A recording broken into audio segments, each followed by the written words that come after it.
नमस्कार, TNN special में आप सभी का स्वागत। और आप सबके साथ इस स्पेशल बुलेटिन के माध्यम से एक जानकारी आपसे ऐसी साझा करने जा रहे हैं कि जिसके वजह से कहीं ना कहीं थोड़ा सा पैनिक ज़रूर क्रिएट होता है, लेकिन फिर भी हम खबर बताने से पहले भी आपसे यही गुजारिश करेंगे कि आप डरें ना, हिम्मत से काम लें और एसओपीज़ का पालन करते हुए अगर हम नज़र आएंगे तो कहीं ना कहीं हम इस तरह की खबरों से भी दूर रह पाएंगे और इस तरह की खबरें जो है हमारे जीवन को अस्त व्यस्त नहीं कर पाएंगी। खबर ये है कि भारत सरकार के स्वास्थ्य मंत्रालय द्वारा एक रिपोर्ट जारी की गई है जिसमें ये आधिकारिक तौर पर पुष्टि कर दी गई है कि ओमिक्रॉन के केसेस जो हैं वो भारत में लगातार तेजी से बढ़ते हुए नजर आ रहे हैं। 10,050 जो केसेस हैं वो इस समय आंकड़ा ये बता रहा है कि 10,050 केसेस इस समय भारत में मौजूद हैं ओमिक्रॉन के। और किसी भी तरह के फ्लू के अंदेशे में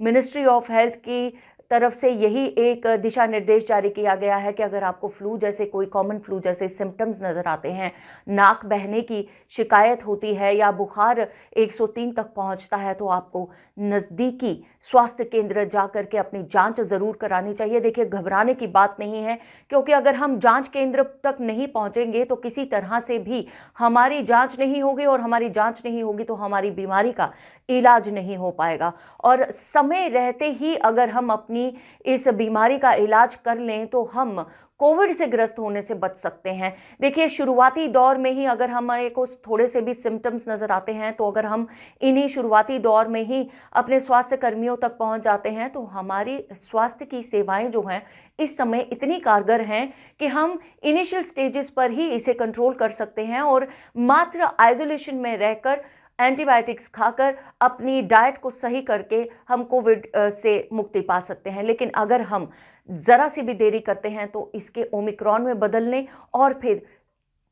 और भी ज़्यादा वेरिएशंस लेकर और भी ज़्यादा म्यूटेशंस लेकर के ये और ज़्यादा स्ट्रॉन्ग होता जाता है और जिससे कि कहीं ना कहीं मरीज़ की सेहत पर ज़्यादा हानि होती है और अक्सर मौतें भी हो जाया करती हैं। मौत का आंकड़ा धीरे धीरे बढ़ता हुआ नजर आ रहा है और इस तरह की कोविड ग्रस्त होने के बाद अगर मौत होती है तो ये बड़ी पीड़ादायक मौत होती है। इसीलिए आप सबसे गुजारिश की जाती है कि आप शुरुआती दौर में ही जैसे ही आपको कुछ भी लक्षण महसूस होता है, ज़रा सा भी लक्षण महसूस होता है, तो आप अपने स्वास्थ्य केंद्र तक, नज़दीकी स्वास्थ्य केंद्र तक ज़रूर जाएं। अब इस पूरे दौरान में जहां 10,050 ओमिक्रॉन के केसेस हेल्थ मिनिस्ट्री की पुष्टि के दौरान सामने आए हैं और इस तरह के कई ऐसे केसेस होंगे जो अभी तक स्वास्थ्य कर्मियों तक पहुंचे ही नहीं होंगे। तो जैसे जैसे लोग स्वास्थ्य कर्मियों तक पहुंचना शुरू करेंगे, स्वास्थ्य सेवाओं तक पहुंचना शुरू करेंगे, वैसे वैसे ये आंकड़ा धीरे धीरे और बढ़ता हुआ नजर आ सकता है। भारत में अगर हम बात करें तो कोविड-19 के मरीजों का आंकड़ा पिछले 24 घंटों में 3,37,000 तक पहुंच चुका है और पिछले 24 घंटों में ही कई मौतें कोविड के कारण हो चुकी हैं और इन मौतों का आंकड़ा, इस मृत्यु दर का आंकड़ा जो है वो 488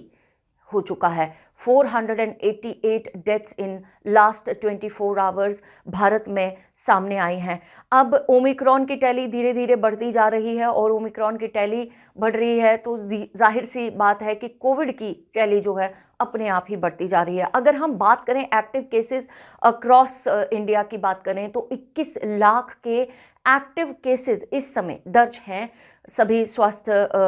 केंद्रों पर। और इसी तरह से अगर धीरे धीरे 24 घंटे में लाखों की तादाद में केसेस सामने आते रहेंगे तो आप अंदेशा लगा सकते हैं कि किस तरह की महामारी के फिर से हम शिकार हो सकते हैं और किस तरह की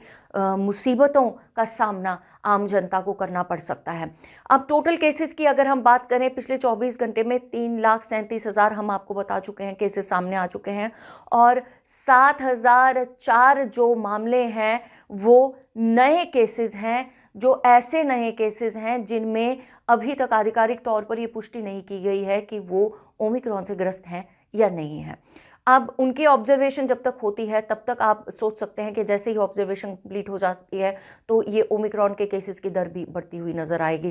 एक्टिव केस लोड की अगर हम बात करें तो 21,13,365 का आंकड़ा जो है वो एक्टिव केस लोड का बता रहा है, तो इसके हिसाब से आप अंदेशा लगाइए कि अगर इस तादाद में कोविड मरीज हमारे स्वास्थ्य केंद्रों में आते रहेंगे तो स्वास्थ्य कर्मियों के लिए कितनी मुश्किलें बढ़ जाएंगी। और कहीं ना कहीं अगर इतना ज़्यादा case load, active case load देखा जा रहा है, तो मार्केट में अभी भी ऐसा कितना एक्टिव केस लोड होगा जिनकी जांच नहीं हो पाई है या जो स्वास्थ्य केंद्रों तक पहुंच नहीं पाए हैं। तो हम अंदेशा लगा सकते हैं कि ये एक डरावनी सूरत में बदल सकता है अगर हमने कोई कारगर कदम नहीं उठाया, अगर एक नागरिक होने की जिम्मेदारी निभाते हुए हम अपने छोटे से लक्ष्य को लेकर के स्वास्थ्य कर्मियों तक नहीं पहुंचे। तो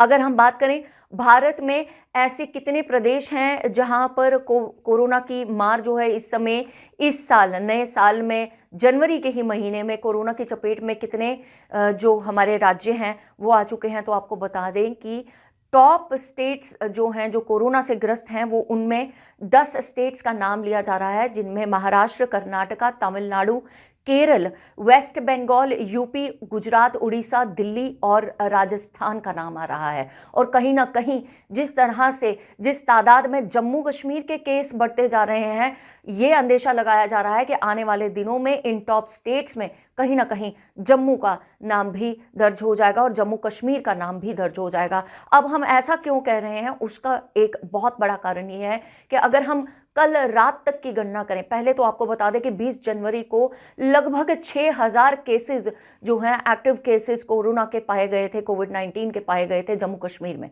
केवल 20 जनवरी को, एक ही दिन में 24 घंटे के अंदर। और अगर हम कल रात तक की बात करें, 22 जनवरी आज सुबह तक की बात करें, तो हम आपको बताएं कि पूरे जम्मू कश्मीर में 5720 केस जो हैं वो दर्ज कर दिए गए हैं और इनमें से जम्मू संभाग में 1890 केसेस हैं और कश्मीर संभाग में 3830 केसेस सामने आए हैं। अब इस तरह से अगर केस लोड बढ़ता जाएगा, इस तरह से अगर एक्टिव केसेस 24 घंटे में बढ़ते जाएंगे, तो जाहिर सी बात है कि कहीं ना कहीं कोई ना कोई कोरोना संक्रमित ऐसा भी पाया जाएगा जिसकी हालत बहुत ज़्यादा गंभीर होगी और जिसकी मृत्यु हो सकती है। और ऐसा ही देखने को मिला पिछले 24 घंटों में। आपको बता दें कि पिछले 24 घंटों में अगर जम्मू कश्मीर की बात करें तो कोरोना संक्रमण से 5 मौतें सामने आई हैं। धीरे धीरे दर बढ़ती जा रही है, धीरे धीरे ओमिक्रॉन की दर अगर पूरे भारत में बढ़ती जा रही है तो धीरे धीरे कहीं ना कहीं कोरोना की दर जो है पूरे भारत में अपने आप ही बढ़ती जाएगी।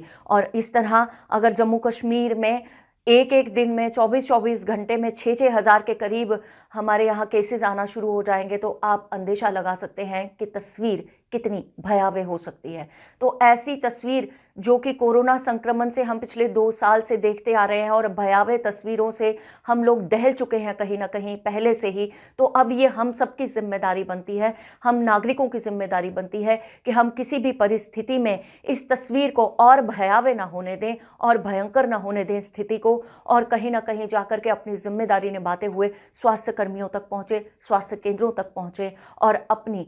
जांच करवाएं। लगातार कोरोना टेस्टिंग की जा रही है और आपको बता दें कि प्रशासन ने अब अपने कदम जो हैं वो थोड़े और कड़े कर दिए हैं इस मामले में। जम्मू कश्मीर में हर किसी संभाग में, और अगर हम बात करें तो हर किसी जिले में लगातार टेस्टिंग की जा रही है। बाजारों में, गलियों में, ऐसे चौराहों पर जो बहुत ज़्यादा व्यस्त चौराहे हैं, आने जाने वाले राहगीरों की टेस्टिंग की जा रही है, दुकानदारों की टेस्टिंग की जा रही है, बाजारों में जाकर के लोगों की टेस्टिंग की जा रही है। तो इतने बड़े कदम अगर प्रशासन ले रहा है, अगर आप सब तक, आम जनता तक, घर से घर तक पहुंच रहा है, घर घर जाकर अभियान चला रहा है टेस्टिंग के और टीकाकरण के, तो कहीं ना कहीं हम सबकी भी जिम्मेदारी बनती है कि अगर हमारी लोकेलिटी तक अभी तक प्रशासन नहीं पहुंचा है तो हम खुद जाकर के अपनी जांच करवाएं और हम खुद जाकर प्रशासन तक ये बात पहुंचाएं कि हम सही हैं, हम सलामत हैं, हमारी सेहत सही है, या हम संक्रमित हैं और हमें इलाज की ज़रूरत है। जिस तरह हम कदम बढ़ाते जाएंगे उसी तरह प्रशासन भी हमारे लिए कारगर सुविधाएं